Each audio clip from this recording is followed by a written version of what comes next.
Hello students, hello everyone. आज हम लोग नया चैप्टर शुरू करेंगे, इन्वर्स ट्रिग्नोमेट्रिक फंक्शन, और उस पर हम लोग डिस्कस करेंगे, उसके कॉन्सेप्ट को समझेंगे, उसके न्यूमेरिकल समझेंगे। उससे पहले माई सेल्फ एसपी मिश्रा, और आप हमें इंस्टाग्राम पर भी फॉलो कर सकते हैं मिश्रा शीतला के नाम से।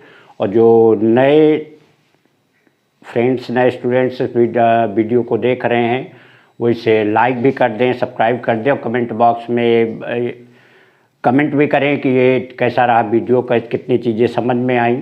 तो हम लोग अब नया चैप्टर शुरू करते हैं, इन्वर्स ट्रिग्नोमेट्रिक फंक्शन।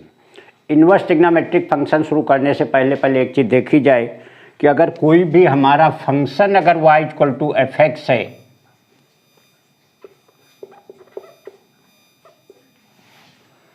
तो y equal to f x, ये हमारा फंक्शन ये 1 भी हो सकता है और ये मैनी 1 भी हो सकता है।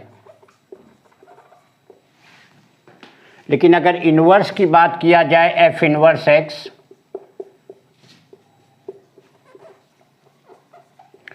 तो ये केवल 1 ऑन 2 ही पॉसिबल है। यहाँ पे दोनों हो सकते हैं, ऑन 2 भी हो सकता है और इन 2 भी हो सकता है। कहने का तो कोई भी फंक्शन हमारा होगा, अगर फंक्शन डिफाइंड है तो फंक्शन 1 होगा, मैनी 1 होगा, उसमें ऑन 2 हो सकता है, इन 2 हो सकता है। लेकिन अगर उसके इन्वर्स की बात किया जाए, एफ इन्वर्स एक्स की बात किया जाए, तो इन्वर्स केवल तभी होता है जब फंक्शन हमारा 1 ऑन 2 हो। बाइजेक्टिव फंक्शन इसको कहते हैं, और बाइजेक्टिव का ही इन्वर्स पॉसिबल है। अब अगर ट्रिग्नोमेट्रिक फंक्शन की बात किया जाए, सपोज करिए y equal to sine x की बात किया जाए, तो y equal to sine x हमारा इस टाइप का कुछ फंक्शन है।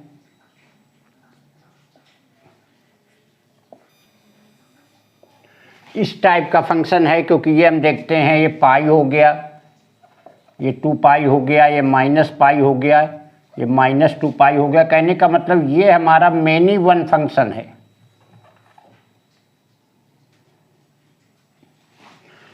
और मैनी 1 फंक्शन का इन्वर्स पॉसिबल नहीं हो सकता। इसको बड़े ध्यान से स्टूडेंट समझिएगा कि कोई भी फंक्शन अगर मैनी 1 है तो फंक्शन तो होगा, क्योंकि इसका रेंज -1 से 1 है, तो मैनी 1 ऑन 2 होगा -1 से 1 के बीच में। लेकिन इसका इन्वर्स नहीं पॉसिबल है। तो इसको इन्वर्स बनाने के लिए अगर हम यहाँ पे -π/2 है, ये हमारा π/2 है, और इसको यहाँ पे बाउंडेड कर दें, इसको यहाँ पे बाउंडेड करके, क्योंकि इन्वर्स बनना है, जो हमारी डोमेन वैल्यू, ये सारी वैल्यू डोमेन की वैल्यू होंगी और ये रेंज की वैल्यू होगी। कहने का होता है x equal to sine inverse y के लिए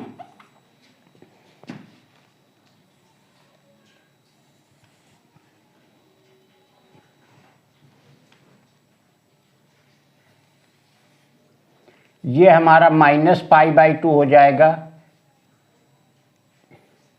π/2 हो जाएगा, ये हमारा -π/2 हो जाएगा, ये वैल्यू -1 हो जाएगी, और ये वैल्यू 1 के अगर बराबर हो जाएगी। तो ऐसी कंडीशन पे हमारा फंक्शन, देखिए जैसे जैसे हमारी वैल्यू यहाँ से बदलेगी, थीटा की वैल्यू उस अकॉर्डिंग वैल्यू -1 से 1 हो जाएगी। इसका मतलब ऐसे केस में हमारा फंक्शन जो है 1 ऑन 2 हो जाएगा। और जब 1 ऑन 2 हो जाएगा तो इसी का हमारा इन्वर्स पॉसिबल है। अदरवाइज ट्रिग्नोमेट्रिक जो भी फंक्शन है, सारे के सारे फंक्शन मैनी 1 फंक्शन है, तो उनका किसी भी हालत में इन्वर्स पॉसिबल नहीं है। तो जितने हम लोग पढ़ेंगे, जितने भी हमारे फंक्शन आएंगे, सारे के सारे कंडीशनल होंगे, उनमें कुछ कंडीशन लगाई जाएगी, तब वो 1 ऑन 2 बनेंगे। 1 ऑन 2 बनेंगे तभी उनका इन्वर्स पॉसिबल है, मीन्स उनका इन्वर्स हम कंसीडर करेंगे। तो यहाँ पे अगर देखा जाए y equal to sine x, तो x की जो वैल्यू होती है वो -∞ से इन्फिनिटी होती है, और y की वैल्यू -1 से 1 होती है। ये हमारी डोमेन वैल्यू होती है और ये हमारी रेंज वैल्यू होती है। लेकिन अगर इसी को उल्टा किया जाएगा, y equal to sine inverse y किया जाएगा, तो यहाँ y की वैल्यू -1 से 1 तो होगी, लेकिन x की वैल्यू जो है -π/2 से π/2 हो जाएगी। कहने का तो ऐसे केस में जो हमारी ये डोमेन वैल्यू इधर -π/2 से थी, ये वाली वैल्यू जो है ये हमारी डोमेन वैल्यू हो जाएगी और ये हमारी रेंज वैल्यू हो जाएगी।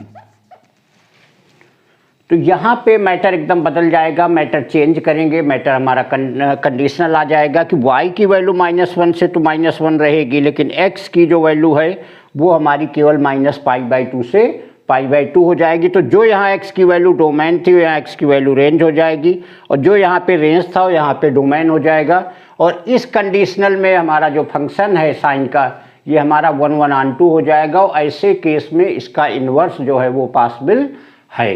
तो सारे केस ऐसे ही कंसीडर होंगे। अगर कास्ट देखेंगे वो भी हमारा मेन ऑन टू फंक्शन है तो उसको भी 1/1 बनाएंगे, ऐसे ही tan का भी 1/1 बनाएंगे। अगर कास्ट की बात किया जाए y = cos x,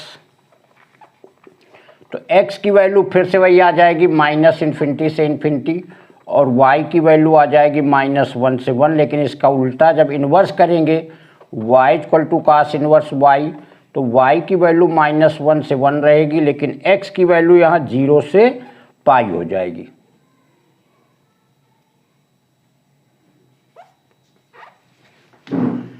यहाँ पे उल्टा हो जाएगा, ये हमारी रेंज वैल्यू हो जाएगी, हमारी डोमेन वैल्यू हो जाएगी। ऐसे ही अगर y = tan x की बात किया जाए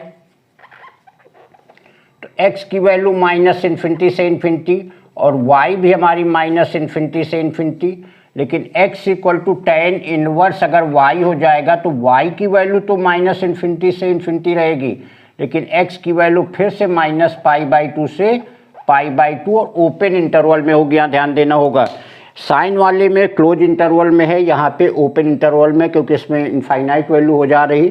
तो इन कंडीशन में किसी भी इन्वर्स फंक्शन को हम उसको ट्रिग्नोमेट्रिक फंक्शन को इन्वर्स फंक्शन में कंसीडर करेंगे, उनका इन्वर्स फाइंड करेंगे। क्योंकि फिर से वही बात, जितने भी हमारे ट्रिग्नोमेट्रिक फंक्शन है सभी के सभी हमारे मेनी वन फंक्शन हैं। तो मेनी वन को पहले इन जो कंडीशन बताई गई है इनके अकॉर्डिंग मेनी वन को पहले 1/2 बनाया गया है, और तब उसके बाद 1/2 के बाद उस चीज़ को उसका इन्वर्स हम कंसीडर करेंगे। उस केस में सारे इन्वर्स केस हमारे शामिल हो जाएंगे।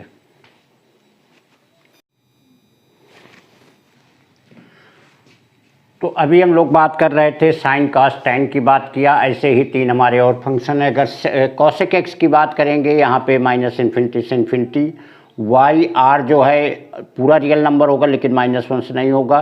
लेकिन यही इन्वर्स की बात करेंगे तो रेंज हमारा जो ये डोमेन हो जाएगा, डोमेन आर -1 से 1, और जो यहाँ पे रेंज वैल्यू मिलेगी -π/2 से π/2। ऐसे ही सिक के लिए हो जाएगा, यहाँ पे जो हमें रेंज वैल्यू मिलेगी 0 से π/2 उसमें नहीं होगा। आर जो होगा आर -1 से 1 होगा। और यही अगर कार्ड की बात किया जाए तो यहाँ पे हमें जो डोमेन वैल्यू मिलेगी वो पूरी रियल नंबर की होगी, जबकि रेंज वैल्यू 0 से π होगी। तो ये वैल्यूज़ हैं, इन्हीं जो वैल्यूज़ को है इन्हीं को हम प्रिंसिपल वैल्यू बोलेंगे।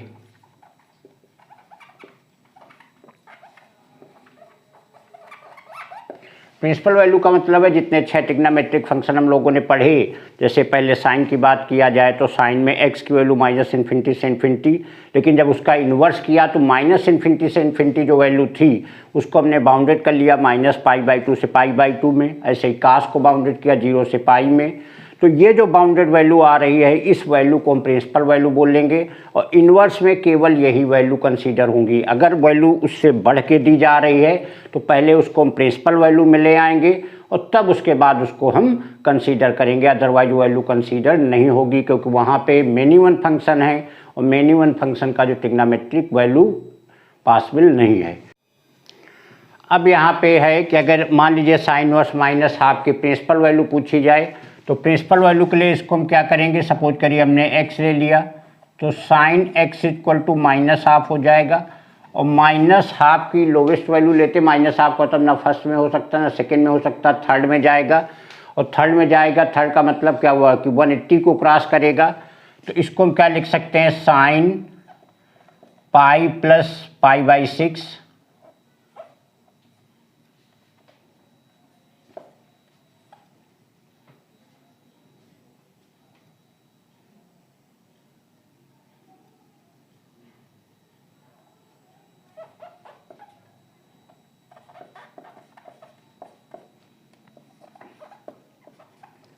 अब यहाँ पे अगर वैल्यू हम देख रहे हैं तो हमारी लोवेस्ट वैल्यू आ रही है sine x equal to sign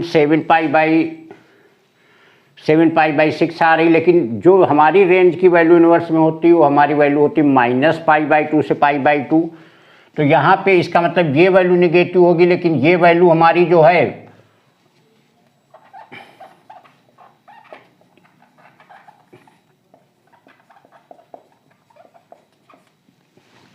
ये वैल्यू हमारी इस रेंज में नहीं आ रही, -π/2 से π/2 के रेंज में वैल्यू नहीं आ रही है। इसका मतलब क्या हुआ कि ये थर्ड क्वाड्रेंट वाली वैल्यू नहीं लेंगे। अब यहाँ पे लेना है तो सीधे हाफ वैल्यू चौथे क्वाड्रेंट की आ जाएगी, जो कि साइन -5π/6 के बराबर हो जाएगी। साइन x की वैल्यू कहने का तो यहाँ जो x की वैल्यू आ जाएगी -π/6 के बराबर हो जाएगी। तो ये होती है प्रिंसिपल वैल्यू। इसका जो बेसिक कॉन्सेप्ट ये है कि यहाँ पे मैं साइन वर्स -हाफ की वैल्यू निकालनी थी, हमने x माना, साइन x की वैल्यू -हाफ हो गई। तो -हाफ का तो थर्ड क्वाड्रेंट में होगा या फोर्थ में होगा। थर्ड में जब हमने चेक किया तो हमारी वैल्यू 7π/6 आ रही, जो कि हमारे रेंज -π/2 से π/2 के रेंज में नहीं है। तो हम इसकी चौथे क्वाड्रेंट को चौथे पे आते सीधे नेगेटिव वैल्यू हो जाती है। तो यही वैल्यू साइन -π/6 के बराबर हो जाएगी। इसका तो x की वैल्यू जो है वो -π/6 के बराबर हो जाएगी, और ये इसकी प्रिंसिपल वैल्यू जाके बनेंगी। तो जो भी वैल्यू जितने भी उसकी हम लेंगे वो सारी की सारी वैल्यू हमारे गिवन रेंज की होनी चाहिए। जो कंडीशन के बाद जो साइन कॉस टैन काट हम लोगों ने देखा उसी वैल्यू को होनी चाहिए, वही प्रिंसिपल वैल्यू यहाँ इन्वर्स में कंसीडर होगी। अदरवाइज वो वैल्यू कंसीडर नहीं होगी, क्योंकि ऐसे केस में जो हमारा फंक्शन होगा वो 1/2 नहीं होगा। 1/2 नहीं होगा तो इन्वर्स इनवैलिड होगा, वो माना नहीं जाएगा। चलिए तो और क्वेश्चन देखते हैं। tan इनवर्स -1 है, इसकी प्रिंसिपल वैल्यू निकालनी है, तो वही सेम काम करेंगे। tan इनवर्स -1 को अगर x ले लें तो tan x की वैल्यू हमारी -1 के बराबर हो जाएगी। tan x -1 का मतलब क्या हो गया? -1 का मतलब ये तो फर्स्ट और थर्ड में नहीं हो सकता है, तो सेकेंड में होगा, ये हमारा फोर्थ में होगा। सेकेंड जो और tan की रेंज हमारी -π/2 से π/2 की है, क्योंकि सेकेंड जो क्वाड्रेंट होगा हमारा -π/2 से π/2 के रेंज में नहीं होगा, π/2 से बड़ा हो जाएगा। इसका मतलब क्या हो गया कि वैल्यू हमारी फोर्थ क्वाड्रेंट की हो जाएगी। फिर से समझ लीजिए, tan इनवर्स -1 की वैल्यू निकालनी थी, इसको x माना, tan x की वैल्यू -1। -1 का मतलब क्या हो गया कि फर्स्ट और थर्ड में नहीं हो सकता, सेकेंड में होगा या फोर्थ में होगा। सेकेंड में अगर होगा तो वैल्यू π/2 से बड़ी होगी, जो कि हमारे इन्वर्स tan इनवर्स की रेंज में नहीं है। tan इनवर्स की रेंज हमारी -π/2 से π/2 है। इसका मतलब सेकेंड में नहीं हो सकता, तो वैल्यू हमारी किस में आ जाएगी? फोर्थ में आ जाएगी। 1 वैल्यू π/4 की होती तो वही माइनस की वैल्यू हो जाए। कहने का तो यही हमारा tan -π/4 हो जाएगा, मीन्स x की वैल्यू -π/4 हो जाएगी। तो इस तरीके से आप प्रिंसिपल वैल्यू जब भी वैल्यू आएगी पहले उसका क्वाड्रेंट जज करेंगे, जैसे भी हम लोगों ने पीछे वाला किया था। 2 वैल्यू हमने निकाल दी थी, एक सेकेंड की थी, फिर एक फोर्थ की। सेकेंड वाली रेंज में नहीं थी, फोर्थ वाली ली गई थी। उसी चीज़ को हमने यहाँ ओरली एक्सप्लेन कर दिया कि सेकेंड की होगी तो π/2 से बड़ी हो जाएगी, उस रेंज में नहीं आएगी, इसलिए वैल्यू हमारी जो है वो फोर्थ क्वाड्रेंट की हो जाएगी। और वैल्यू जो निकल के आएगी x = -π/4 के बराबर हो जाएगी। यहाँ पे सीधे tan इनवर्स 1 है, सीधी वैल्यू पता है में π/4 हो जाएगी। cos inverse -half, cos inverse -half का मतलब क्या हो गया कि फिर से वैल्यू निगेटिव है। इसका रेंज हमारा 0 से पाई है। सेकेंड में cos निगेटिव होता है, इसका तो सेकेंड में वैल्यू चली जाएगी। सेकेंड में जाने का मतलब होता है कि cos 90 प्लस चेंज होकर के जाएगी, साइन बदलेगी, साइन 30 होता है, साइन इसका तो 90 + 30 2π/3 हो जाएगी। साइन की बात किया जाए -हाफ, फिर वही -π/2 से π/2, -π/2 से π/2 निगेटिव वैल्यू है, इसका तब फोर्थ में आएगी। -हाफ है तब -30 हो जाएगी, मीन्स वैल्यू -π/6 के बराबर हो जाएगी। तो यही वैल्यू हमारी हो गई π/4 + 2π/3 -π/6। एलसीएम लेंगे 12 आएगा, 3π 8π - 2π, इसका मतलब आ जाएगी 9π/12, इसका मतलब 3π/4। सीधे यहाँ पे वैल्यू निकाली गई, उनके जो रेंज होते हैं उसके अकॉर्डिंग जज करके किस रेंज में कौन सी कंडीशनल वैल्यू हमारी एंगल की रहेगी, उसके अकॉर्डिंग हमारी वैल्यू ये आ जाएगी। वहाँ पे रखेंगे तो सॉल्व होकर के आ जाएगा 3π/4 के बराबर आ जाएगा। लास्ट है यहाँ तो सिंपल सी वैल्यू है। cos इनवर्स हाफ का मतलब 60 डिग्री पे होता है, 60 मीन्स π/3 हो जाएगा इंटू 2। cos इनवर्स हाफ π/6 पे होता है, तो यही हमारा हो गया π/3 प्लस π/3 मीन्स 2π/3 के बराबर आ जाएगा।